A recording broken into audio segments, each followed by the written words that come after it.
Ryan, scrimmage Saturday, just coming out of that first scrimmage, what thoughts you have, kind of where you feel like this team is coming out of what I assume was a big Saturday? You know, sometimes it's hard to tell. I think that we're growing. I think we still have work to do. There were things that I felt like we definitely improved with last week. There's still things that, we got to get fixed. We got to get addressed. You know, coming out of the weekend, I felt like we were able to identify some guys that built some depth. Some position battles are still going to go on. This is a big week to take the next step for us. And I think the effort's there. I think the overall execution's got to improve. Each side of the ball has their things that they need to grow upon. And, this is kind of the last week to do that, because after this week, we'll have our scrimmage on Saturday. And it's not just, complete Texas from there on, but like it's getting close. So, we're still in the middle of it. There was a lot of positives, but obviously some things we got to, I guess the best way to put it is in the first 9 practices, we've got a lot done, but we've got a lot to do. Ryan, obviously you would have rather had Edric the full time, but you talked about those defensive tackles, you wanted to see more from them. What did you see from them in the scrimmage? And you feel like that depth, or you're seeing more from them than you thought? Yeah, Edric's been out there, but he hasn't, hasn't had a full camp. So I'm seeing some other guys step up, which has been great. But that battle is still going on. It's something that Coach Johnson is addressing every single day. They know how important it is to step up, and I think we're finding some guys that we feel like we can win with. The question is, how many guys do we feel like can take on the majority of the load and play at starter level and take on that type of a snap count. So we say it all the time, like, you're either a pro or you're a player. If you're a player, that means you flash, that means you can do some things, but you're inconsistent. A pro does it the same way every single time, and that's the challenge. And we've seen guys flash. We need more consistency. Ryan, in addition to leadership, we've talked about Julian's leadership and having to grow in that respect, and he has. In addition to that, where has he grown the most since last year, or maybe even since the spring? Decision making, command of the huddle, timing, anticipating as opposed to reacting. Just I think overall, just you feel like when somebody has taken a certain amount of reps, you want to see the progression and improvement. I think we're seeing that. And last year there were 5 quarterbacks, so those snaps got spread pretty thin. Now he and Lincoln are getting a lot of reps, and so they're improving. And that's, again, you talk about a pro or a player. A pro remembers because he's done it before. A player is learning, and I think for him, he's starting to remember more because he's done a good job, of getting mental reps too. Because he's getting those physical reps now. But last year there was so many mental reps where he had to sit in the back and watch Will and Dev. But this year he's getting the physical reps. But because he put those mental reps in on the front end, you're seeing growth, from both guys. Building off of that, how did they look last week? You called it moving week. Did you see any separation from the two guys? There were positives on both ends. There were negatives on both ends. I won't, predict when we'll make this decision, but we're getting more and more information, that we need to make a decision. Where it's at now, we'll let it continue to play out. We'll go back road. Dan Hope. Yeah, you mentioned last week Austin had been taking reps at left tackle. Yeah. A couple of players, you talked to Philip Daniels this past week. Where are things kind of at right now on both sides of that offensive tackle? Yeah, you're seeing, Ethan's playing tackle, moving to guard. Tegra's playing guard, but, he can bump out the tackle as well. Austin, Phil, both playing tackle. Luke is inside. Carson's inside. Josh Padilla's inside. Gabe Van Sickle's inside. You're seeing Ian Moore play tackle. And so the idea of a primary and a secondary, I think, is going to really pay dividends down the road. But it's important as we get closer to this first game for guys to really dig in and get the majority of the snaps at where they're going to play. So, we're seeing Austin, take a lot of snaps at left tackle, and we're seeing Phil take a lot of snaps at right tackle. and Ethan is swinging and doing a good job. So, we'll see. Again, by this week, again, we'll have more and more snaps, more and more information, and go from there. Do you feel like Phillips kind of pushed ahead of Ethan at this point? We'll see this week. We'll see. Yeah, I mean, there's enough on film to lead us to believe that we can win with both guys. Who ends up starting, we'll see. Over here to the right, Dave Holmes. Oh, I didn't have my hand up, but I'll ask a question, sure. So Ryan, as far as things, you mentioned that next week is you kind of last week before game week. I mean, what are the things that you have to settle up before you get into actual game prep mode? Well, I think what you're trying to do is you're trying to figure out what your identity is, but you're also, you don't call it a laboratory. There's probably like 15 to 20% laboratory of like, all right, can we do this? Are we able to, look at some different things? Yeah, we have a little bit of time to do that, but we also want to know what our identity is. We also get to get back to fundamentals because we know how important that's going to be in the first game. And so, by the time we get to next week, we're still working on fundamentals. We're still going good on good, but we're starting to really, dive into game plan stuff 2 weeks out. So it's also good to install things that you're going to need down the road that you may not need in the first week. So, you're building those things up so that when you can pull them out mid-season, you have some stuff on film that you can work off of. Guys have physically done it, body repped it. That's an important part of the preseason. Second row middle, Stephen Meeks. When you go into a first scrimmage in fall camp, when you have a quarterback battle, it doesn't sound like you went into this thinking that you're going to find your starter after the first scrimmage. Maybe you wanted to have multiple scrimmages. So what did you want to learn about Julian and Lincoln in scrimmages in fall camp versus what you're maybe seeing in the spring? Well, I think everything gets ramped up when you get to the preseason. We're installing in the spring. It's offense first defense, and not every play is designed to attack certain coverages and things like that. You want to do that a little bit when you get into the preseason to see how they're able to respond to that and handle that and be a competitive excellence. And so, it's much different when you're just doing 7-on-7 and throwing and catching the ball, as opposed to everything that comes with the game planning. And as you find yourself later and later into the preseason, guys have seen routes before, they've seen things, so you have to adjust, and then you got to go put it on the field in scrimmage settings. And so it's more game-like, and we want to see guys perform. Right behind him, Spencer Holbrook. What are you seeing from Jalen and Malik in the safety battle, and where does this thing stand? I think Caleb certainly runs the show back there. He communicates well. He has a certain level of confidence that I think rubs off on the other guys, communicating and getting everybody on the same page. And I think that's, starting to show in both Jalen and Malik and Leroy and the guys back there, in their play. So we were able to tackle a bunch on Saturday, which was good. And, we'll kind of, see how this week goes. But we're seeing growth from those guys on the back end. We're going to need them. It's an important position, as you know. Front row, Austin Ward. I know that no quarterback competition that you manage is the same year to year. You also talk about like your experience over multiple years handling these. When you go through this one, is there one in your mind that you could compare what you're dealing with right now to any other point here? Yeah, actually, I remember kind of with Dwayne and Joe, it was similar. Just in terms of the skill sets and their makeups, and so it's interesting to see those two guys compete with each other. Like you said, nothing is exactly the same, but it's similar in certain ways. But ultimately, it comes down to how they perform on the field. Front row, center, Joey Coughlin.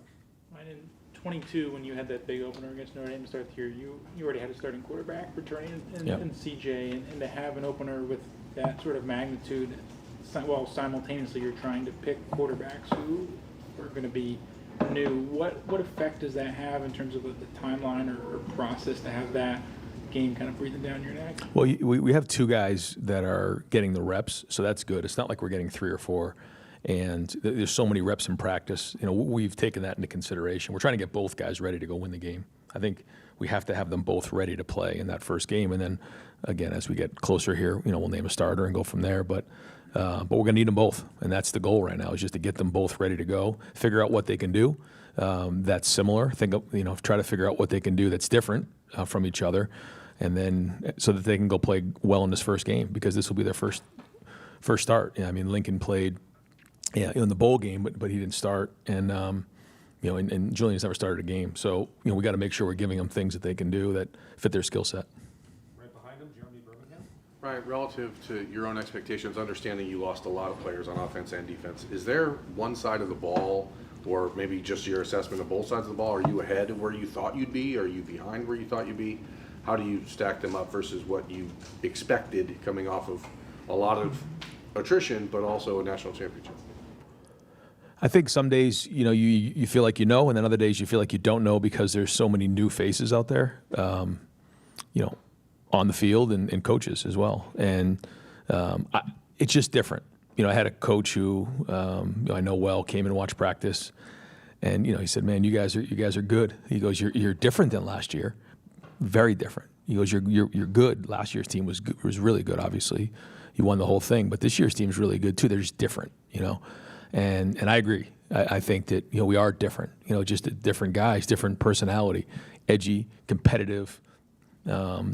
But a lot of these guys haven't played a lot, so it's a different feel. It's a different personality. And so I think as we continue to forge our identities here on offense and defense, and then the first game will come and go, and then we'll identify what the issues are coming out of that game, which will give us some unbelievable feedback.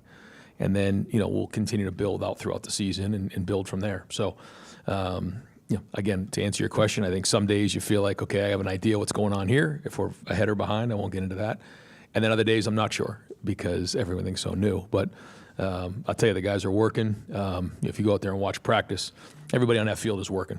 And, there's a lot of energy out there at practice. Guys are competitive. And if that's the case, then we can work with that. When you talk about kind of quarterbacks and trying to simulate experience, I guess as best as you can, simulate real games, like how much does it help for Lincoln and Julian to have Carson Hinsman there, someone who has played a ton of games for you guys? Yeah, important. Yeah, it's important to have guys like Carnell and Jeremiah, to have guys like, Carson, even Luke and Austin have played in games before. And I think coming out of the playoffs, there's got to be a lot of confidence for those guys who, went into the, biggest stage and most competitive environment there was, and performed well in one game. So anytime you have guys that have been around, Will Kazmarek's played football for us, and, Bennett's played some, having guys around that have done it before, it's, even, Brandon Ennis didn't play a whole ton last year, but he's played. He made a huge catch in the national championship game. So anytime you have guys around that have done it before, it kind of gives everybody confidence, and then you just go do it, and like I try to tell these guys all the time, everybody had to do it for the first time. Everybody had that start, and you go, and sometimes you never feel like you're ready. You just got to go do it. And if you can do it consistently against the guys that we're doing it every day in practice, you got to have confidence knowing you can do it against the opponent, because we have as good a player as anybody in the country. Right next door, Bill Landis. Right, you said last week that you felt like the offensive line is maybe in the best shape you've seen it since you've been here, just in terms of the number of guys you think can be able to play. Did you feel that way coming out of spring, or when did that realization start to hit you, and what are some of the markers of that, I guess, that make you feel that? Well, I think you need guys like Gabe, you need guys like Ian to really step up into that, that role of being able to play in games. And so, we are deep. The most important thing is that the 5 starting guys are executing at a high level and doing their job, But I do think the depth is strong, which is great. It's great for competition. But the guys who are the starters have to perform. And I think that's another thing that we've challenged this team with, is the starters and, the leaders. They have to take on the role of the starters, and they have to perform at a high level. They have to produce. No longer can you sit back and let the starter do all the work, and you come up and, play 15, 20 plays a game and be the guy in the back. You have to, we've talked about this before, carry the water, man. You got to do all the work. You got to, take on the burden of what it means to be a starter at Ohio State, and there's a lot that comes with that. I mean, you're expected to dominate at your position. So it's good to have depth, which I think we do have, and I think that's a good thing. The question is, like, how well are we going to perform, and how much are we going to dominate? And that's to be told. And so that's not just at that position, that's at every position. Right behind him, Dylan Davis. Report this week that you guys hired Josh Boyer. I guess just what went into that process. How much did Matt push for that, and will his role kind of be like Matt being up in the box, or Josh being up in the box? Sorry, kind of feeding into Matt. I like to add movement. You know, we haven't really got into exactly what game day will be like, but actually, so Josh came in here in the spring. I knew Josh. Obviously, Matt worked with Josh and had a lot of respect for him as a coach, as a person. I think he's very, very intelligent. And actually, Josh is going to kind of help me a lot on offense in some of the things that he can do. So he's going to kind of go back and forth a little bit. We're going to kind of really iron out some of those things in terms of game day. But having somebody with his background can really help me on offense and identifying, what's going on the other side of the ball, with different structures. But he's also going to help Matt as well. Just a veteran guy that has a tremendous amount of experience, really intelligent, and I think he fits our culture. So, fortunate that we can add him this late. Such a quality guy. Center, Tony Bertman. Ryan, back to the secondary. Last year we saw Jermaine eventually work himself into the rotation. Do you see what would it take? Are you seeing the possibilities of rotation at the safety or corner this year? Well, just to talk about Jermaine, I just see so much growth in Jermaine in terms of maturity. He's very emotional player, but he's learned to keep those emotions in check. And now he's playing with emotion. He's not letting it play with him. And he's getting more and more mature and more experienced every day. And he's become a great teammate. He builds up guys around him. If he sees something, he calls it out. I got a lot of respect for the way that he does that. He doesn't just let it go. And so, he's become one of our leaders, maybe a little bit unexpectedly, but he leads with his heart. He loves his teammates. He loves Ohio State. He loves the state of Ohio. And, he's fun to be around every day. In terms of rotation, we'll see. How many guys do we feel like we can win with? The answer to that question will dictate how many guys are actually rotating in the back end, and we haven't decided that quite yet. The competition continues. Front row center, Bill Rabinowitz. Just trying to get some clarification. We know that Austin has earned one of those 5 spots just from the way that you've talked. Is his primary position now left tackle, or is it right tackle? I mean, I think most people expected Ethan to be your left tackle. Where's kind of that stand right now? Yeah, we haven't decided any positions. We usually don't set the depth chart really until a couple weeks out. So we'll wait till then to actually set the depth chart. But right now, Austin's working exclusively at left tackle. We'll go Rob Oliver.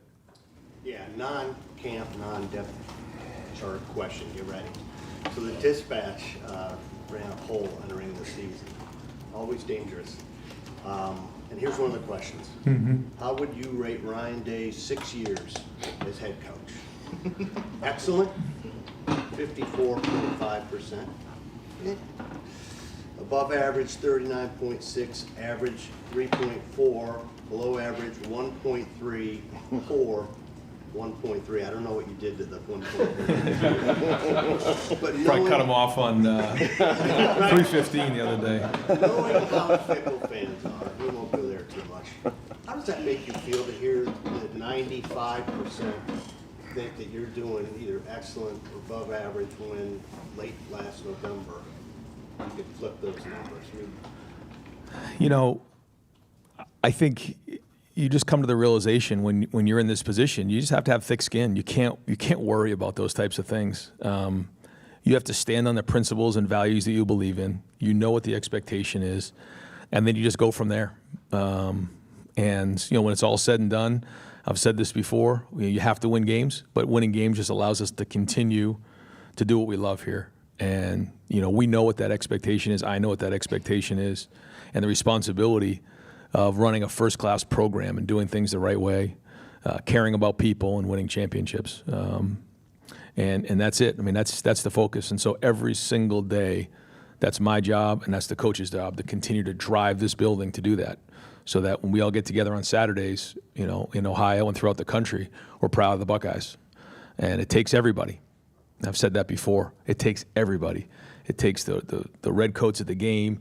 It takes all the fans at home who are watching it through the TV, who are sending great energy. It takes the fans who are supporting the players. It takes the people in town who, support the players in good times and in bad. I mean, It takes, the guys in this room who support our team. And I mean, it takes everybody. And that's what's special about Ohio State. And, my job, everyone has to do their job. Everybody has to do their job on the field. The kicker's got to make the field goal. The defensive end's got to rush the passer. The quarterback's got to throw the ball. The kicker doesn't need to know how to block. You just got to kick balls. Everyone has to do their job. And, my job is to be the head coach and just drive it and keep pushing and make sure we take care of these young men. One of the things I think we lose focus on is that this game, we're still developing young men, and this game still has unbelievable lessons to learn from and grow from. And, the character of the guys in that locker room is something we take very, very serious. And I think that anybody who's around our players, who get a chance to interview our players, to get a chance to see them around town, know the type of people that we have and the expectation of holding themselves to a higher standard, because that's what it means to be a Buckeye. And so, my children really don't remember anywhere else. They remember moving to Ohio, and this is what they've known going on 9 years. And so, it's in our blood, and it's who we are. Are you sleeping better? No. No. If we didn't open up with Texas, maybe. But you want to take a deep breath. I mean, the first game is a monster right out of the gate. And, I'll just say this, we're excited about playing in that game. I know Buckeye Nation is fired up. It is going to be an unbelievable atmosphere. And I'm not going to get into it now because we're just under 3 weeks away. But we need the shoe rocking, just like it was for the Indiana game, just the way it was for the Penn State game, a couple years ago. They can't get away with the clap. I mean, we got to bring it to put them on silent cadence. It's got to be the loudest it's ever been, and what an unbelievable atmosphere it's going to be. And so, we remind our players that this game is here. You can't all of a sudden just get fired up the week of the game. We're playing that game right now, every single moment. And so, even while I'm here, I got to get back and watch film because we got work to do. Time for two more quick ones, Steve Hellwagon and then Doug Lemarys. Yeah, Coach, we didn't get to attend Saturday. If I could just ask, were there 2 to 3 guys each side of the ball who you were happy with how they graded out? I know you don't want to leave anybody out, Right. but just were there anybody who you thought really made a good step on Saturday? We did a champions meeting, so we called some guys out. Some guys graded out champions, other guys didn't. There's a lot that goes into that first scrimmage, and it's hard to make a ton of evaluations out of the scrimmage. And again, like you said, if I said one person, then somebody else is gonna feel slighted. So I try not to do that. I apologize, and I know you're looking for some names right now, but we'll get there. We'll get to the depth chart hopefully here by the end of the week, and have an idea who those guys are that are stepping up and playing well. And we'll wrap it up with Doug Lemarys. Ryan, I know there's competition at every position all over the field, but just in particular when you have a quarterback competition and what you guys have going on the offensive line, and not that anyone's won anything, but that Austin has clearly impressed people. Just whether it's quarterback or left tackle, just what's it like when you really see a guy make a move? Yep. Or for a coaching staff in the process to watch somebody really seize their moment or start stacking days, and how do you evaluate that? Well, you look at trends. I feel like football is a game of trends. You're never going to know 100% of what it is. It's like game planning. You don't know what's going to happen, but you got to play the trends. You got to play the numbers and then adjust from there. When you watch somebody in the off season go through, the weight room with Mick, the guy's seen it all. I mean, you talk about the best in a business. It's not close. Mick Marotti is the best in a business at building leadership, at building toughness, accountability, all those things. And when he stamps them, when he's an Iron Buckeye, you got a chance. I mean, Jeremiah Smith was the first freshman, I think, ever to be an Iron Buckeye. He was one.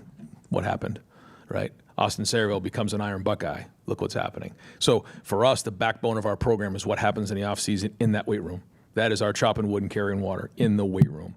And so when you start to see that happen, you can almost predict what's going to come next. Have there been guys who have done really well, been gold and Iron Buckeyes that haven't played a lot? Yeah, but not many.